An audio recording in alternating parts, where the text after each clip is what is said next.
अस्सलाम वालेकुम क्लास। आज हम डिस्कस करेंगे सेकंड ईयर चैप्टर हीमोस्टेसिस का टॉपिक है हमारा थर्मोरेगुलेशन। सबसे पहले देखते हैं थर्मोरेगुलेशन की डेफिनेशन क्या है, कैसे डिफाइन किया जाता है इसे। तो थर्मोरेगुलेशन जैसा कि नेम से ही जाहिर है, therm mean heat, regulation mean क्या होता है, मेंटेनेंस। तो क्या करना है हमने यहाँ पे हीट को यानी कि टेम्परेचर को मेंटेन करना है हमारे एक्स्ट्रा सेलुलर इन्वायरमेंट के अकॉर्डिंग, तो उसको हम कहेंगे थर्मोरेगुलेशन। तो डेफिनेशन क्या है इसकी, the maintenance of internal temperature, body का इंटरनल टेम्परेचर मेंटेन करना है हमने within a tolerable range, एक स्पेसिफिक रेंज के according with respect to external environment. External environment यानी कि हमारा आउटसाइड इन्वायरमेंट बॉडी के जितना भी है उसके अकॉर्डिंग हमने लाइक ह्यूमंस हैं अगर, तो उन्होंने क्या करना है, इनसाइड द इंटरनल टेम्परेचर अपना बॉडी का मेंटेन करना है, उसको हम कहेंगे थर्मोरेगुलेशन। तो डिफरेंट मैकेनिज्म होते हैं थर्मोरेगुलेशन के, प्लांट्स में डिफरेंट होते हैं, एनिमल्स में डिफरेंट होते हैं। तो आज हम देखेंगे कि प्लांट्स में किस तरह से थर्मोरेगुलेशन का प्रोसेस होता है। तो सबसे पहले देखते हैं कि थर्मोरेगुलेशन का प्लांट्स पे क्या इफ़ेक्ट है। तो टू टाइप्स हैं इसकी, एक हाई टेम्परेचर पे डिफरेंट इफ़ेक्ट होता है प्लांट पर थर्मोरेगुलेशन का, और जो लो टेम्परेचर होता है उसके अंदर डिफरेंट इफ़ेक्ट होता है। तो सबसे पहले देखते हैं अडाप्टेशन, वो कौन सी प्लांट जो है अडाप्ट करता है अपने अंदर हाई टेम्परेचर के ज़रिए। हाई टेम्परेचर के दौरान क्या होता है, जब टेम्परेचर हाई हो जाता है तो प्लांट्स के अंदर जितने भी एंजाइम वर्क कर रहे हैं वो क्या हो जाते हैं, डीनेचर हो जाते हैं। वो क्यों डीनेचर हो जाते हैं वो हम बाद में देखते हैं।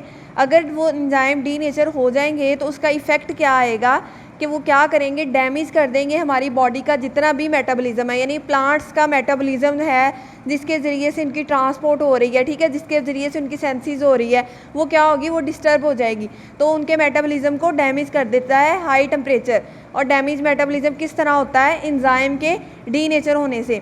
अगर एंजाइम डीनेचर हो जाए, ठीक है, एंजाइम का जो बॉडी का प्लांट बॉडी का मेटाबॉलिज्म है वो डैमेज हो जाए, तो इफ़ेक्ट के तौर पर क्या होगा, प्लांट बॉडी को हार्म पहुंचेगा, ठीक है, नुकसान होगा उसे, या फिर वो क्या हो जाएगा, किल हो जाएगा, या वो प्लांट जो है, पौधा जो है वो मर जाएगा। तो हाई टेम्परेचर का सबसे पहला इफ़ेक्ट क्या था, ये हम इफ़ेक्ट्स देख रहे हैं कि हाई टेम्परेचर होने से आउटसाइड इन्वायरमेंट का एंजाइम डीनेचर हो जाता है, डीनेचरेशन से मेटाबॉलिज्म डैमेज हो जाता है, और मेटाबॉलिज्म के डैमेज होने से प्लांट जो है वो या तो हार्म हो जाएगा, उसको नुकसान पहुंचेगा, या फिर मर जाएगा, किल हो जाएगा।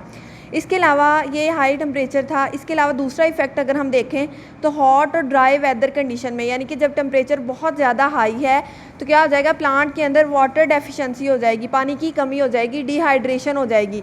क्यों डिहाइड्रेशन हो जाएगी, क्योंकि अगर बहुत ज़्यादा गर्मी है तो स्टोमेटा जो है उसका वो क्लोज रहेगा और डिहाइड्रेशन का काज बनेगा। तो ये दो इफ़ेक्ट्स थे कि हाई टेम्परेचर के दौरान एक तो एंजाइम डीनेचर हो जाते हैं, दूसरा क्या होता है, स्टोमेटा क्लोज होने की वजह से इनके अंदर वाटर डेफिशिएंसी हो जाती है, यानी कि प्लांट जो है वो डिहाइड्रेशन का शिकार हो जाता है। अब ये दो इफ़ेक्ट्स के लिए अडाप्ट क्या प्लांट अपने आप में अडाप्टेशन कौन कौन सी करता है वो देखते हैं। सबसे पहले तो प्लांट्स जो हैं, बहुत सारे प्लांट जो हैं वो हीट यानी कि हाई टेम्परेचर या स्ट्रेस की कंडीशन में सर्वाइव करते हैं। तो मोस्टली प्लांट जो हैं वो सर्वाइव करते हैं इन हीट स्ट्रेस। तो वो कैसे सर्वाइव करते हैं, उन्होंने अपनी बॉडी के अंदर कुछ अडाप्टेशन की होती हैं। सबसे पहली अडाप्टेशन क्या है कि प्लांट सेल जो हैं उनके अंदर जैसे वो एंजाइम डिफरेंट बना रहे होते हैं, उसी तरह से डिफरेंट जो है प्रोटीन्स उनके बॉडी के अंदर होती हैं, स्पेसिफिक प्रोटीन्स होती हैं जिन्हें हम कहते हैं हीट शॉक प्रोटीन, ठीक है, उनका हम नेम देते हैं हीट शॉक प्रोटीन। अब प्रोटीन के नेम से ही जाहिर है कि हीट शॉक, यानी कि ये इनके अंदर इतनी एबिलिटी है कि ये हीट को बियर कर सकें, हाई टेम्परेचर को बियर कर सकें। तो क्या होता है, प्लांट सेल जो है ये अपने अंदर सिंथेसाइज करता है, बनाता है large quantities of special proteins, जिन्हें हमने कहना है हीट शॉक प्रोटीन्स, ठीक है। इन हीट शॉक प्रोटीन का फंक्शन क्या है, ये हीट शॉक प्रोटीन क्या करती हैं, ये अदर प्रोटीन्स और एंजाइम को कंट्रोल कर रही होती हैं। किस तरह कंट्रोल करती हैं और हेल्प करती हैं टू प्रिवेंट डीनेचरेशन। यहाँ पे एंजाइम डीनेचर हो गया है ना, क्यों डीनेचर हुआ था बच्चों, क्योंकि हाई टेम्परेचर उसके ऊपर इफ़ेक्ट कर गया था। अब हाई टेम्परेचर को जब वो कंट्रोल कर रहा है, ठीक है, हीट शॉक प्रोटीन्स के अंदर एबिलिटी है कि वो हाई टेम्परेचर को कंट्रोल करने की एबिलिटी रखती हैं। तो एज अ इफ़ेक्ट क्या होगा, डीनेचरेशन से प्लांट बच जाएगा। तो ये क्या करेंगी, प्रिवेंट करेंगी डीनेचरेशन को। अब डीनेचरेशन की बचने की वजह से प्लांट सर्वाइव कर पाएगा, ठीक है। तो प्लांट ये थी इसकी फ़र्स्ट अडाप्टेशन। उसके बाद क्या करेंगे, ये पहले इफेक्ट की अडाप्टेशन थी जब एंजाइम डीनेचर हो गया है, तो उसने क्या किया, उसने हीट शॉक प्रोटीन को अपने प्लांट के बॉडी के अंदर सिंथेसाइज कर लिया। जब हम वाटर डेफिशिएंसी हुई तो उसकी अडाप्टेशन क्या है, उसकी अडाप्टेशन ये होती है कि प्लांट्स जो हैं वो डिफरेंट वेपोरेशन का प्रोसेस प्लांट्स के अंदर होता है, ठीक है। वेपोरेशन क्या होना है, वाटर वेपर्स क्या करते हैं, कूलिंग इफेक्ट काज करते हैं। तो क्या करेंगे, प्लांट जो है यूज़ करेंगे वेपोरेट कूलिंग। प्लांट देखो ड्राई हो गया, ठीक है, हॉट कंडीशन है, तो फॉर एग्जांपल ये लीव है, ठीक है। अब ड्राई कंडीशन में क्या होना है, जो वेपोरेट हो रहा था बाहर, और ये क्या करेगा, कूलिंग इफेक्ट काज करता है ना। तो ये कूलिंग इफेक्ट जो है ये प्लांट यूज़ करेंगे, ठीक है। और क्या करेंगे, लोअर डाउन करेंगे अपना हाई टेम्परेचर। तो इस तरह से ये अपने हाई टेम्परेचर को मेंटेन कर लेंगे। दो इफ़ेक्ट्स पढ़े हमने और दो ही उसकी अडाप्टेशन पढ़ी कि डीनेचरेशन के लिए हीट शॉक प्रोटीन है और वाटर डेफिशिएंसी के लिए कूलिंग इफेक्ट अपना जो है वो यूज़ करेगा। नेक्स्ट अगर हम देखते हैं कि अडाप्टेशन जो है ये हमने देखा था हाई टेम्परेचर पे क्या अडाप्टेशन होती है।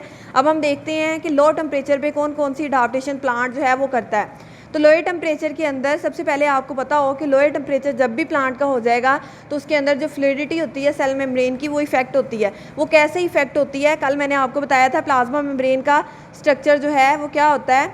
फॉर एग्जांपल ये प्रोटीन है मॉलिक्यूल है, ठीक है, और ये फॉस्फोलिपिड के मॉलिक्यूल्स होते हैं, जो लिपिड की बाई लेयर होती है फॉस्फोलिपिड की, ठीक है, हेड और टेल।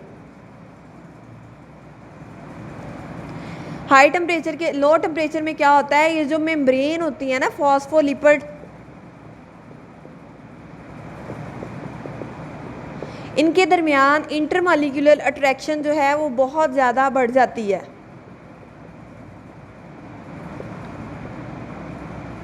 लो टेम्परेचर में, ठीक है, इंटरमॉलिक्यूलर अट्रैक्शन जब बहुत ज़्यादा बढ़ जाएगी तो ये क्या करेंगे, पास आएंगे आपस में, ठीक है।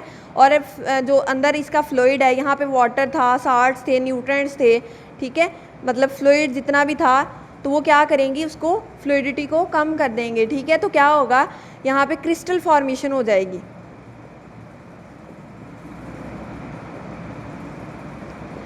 अब मेम्ब्रेन के स्ट्रक्चर में क्या हुआ, ये मेम्ब्रेन का स्ट्रक्चर था, इसमें फॉस्फोलिपिड और प्रोटीन मॉलिक्यूल्स होते हैं, ठीक है।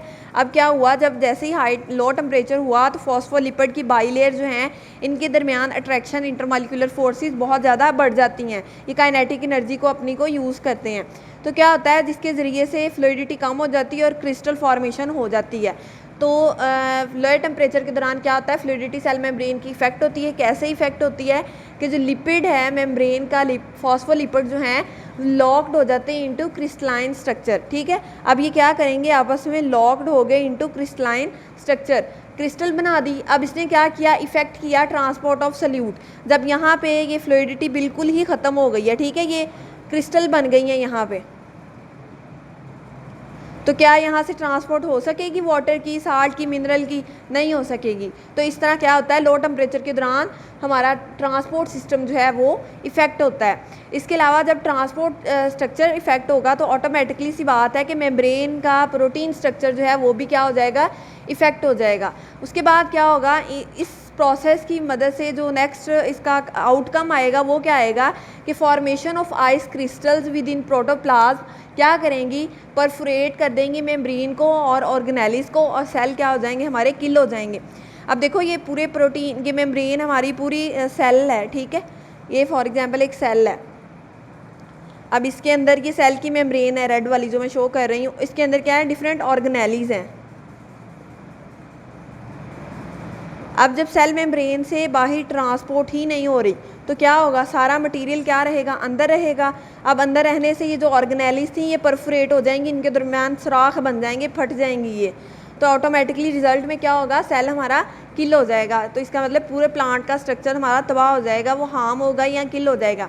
अब इसके लिए लो टेम्परेचर के लिए प्लांट बॉडी अपने अंदर क्या अडाप्टेशन इख्तियार करता है वो देखते हैं कि प्लांट जब भी फ्लूइडिटी इफेक्ट करेगी तो प्लांट क्या करेगा, इंक्रीज़ कर लेगा अनसैचुरेटेड फैटी एसिड, ठीक है।